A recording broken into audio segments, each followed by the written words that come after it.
चवे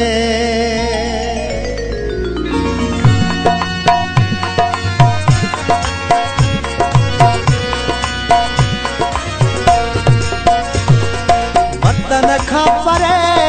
पंहिंजन खां परे वतन खां परे ऐं पंहिंजन खां परे दुख थो रवारे आहियूं परदेसी रब थो जियारे आहियूं परदेसी रब थो जियारे वतन खां परे ऐं पंहिंजन खां परे वतन खां परे ऐं पंहिंजन खां परे दुख थो रवारे आहियूं परदेसी रब थो जियारे आहियूं परदेसी रब थो जियारे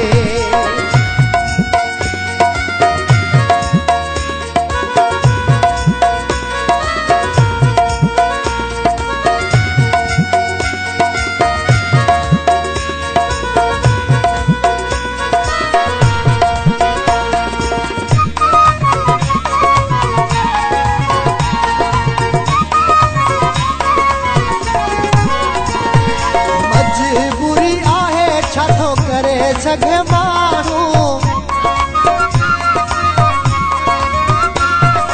मजबूरी आहे छा थो करे सघे माण्हू असां सिधा साधा छा ॾुखनि मां ॼाणूं ॾिसूं प्यारा हर्षल कोन हारे आहियूं परदेसी रब थो जियारे आहियूं परदेसी रब थो जियारे वतन खां परे ऐं पंहिंजन खां परे वतन खां परे ऐं पंहिंजन खां परे दुख थो रवारे आहियूं परदेसी रब थो जियारे आहियूं परदेसी रब थो जियारे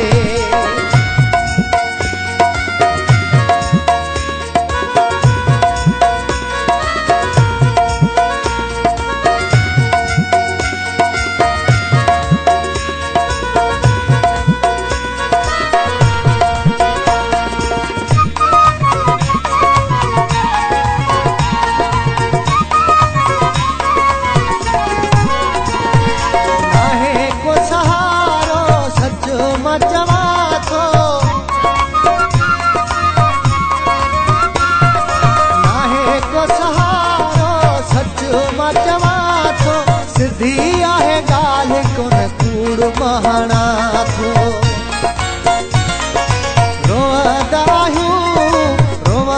आहियूं आधी राति धारे आहियूं परदेसी रब थो जियारे आहियूं परदेसी रब थो जियारे वतन खां परे ऐं पंहिंजन खां परे वतन खां परे ऐं पंहिंजन खां परे दुख थो रवारे आहियूं परदेसी रब थो जियारे आहियूं परदेसी रब थो जियारे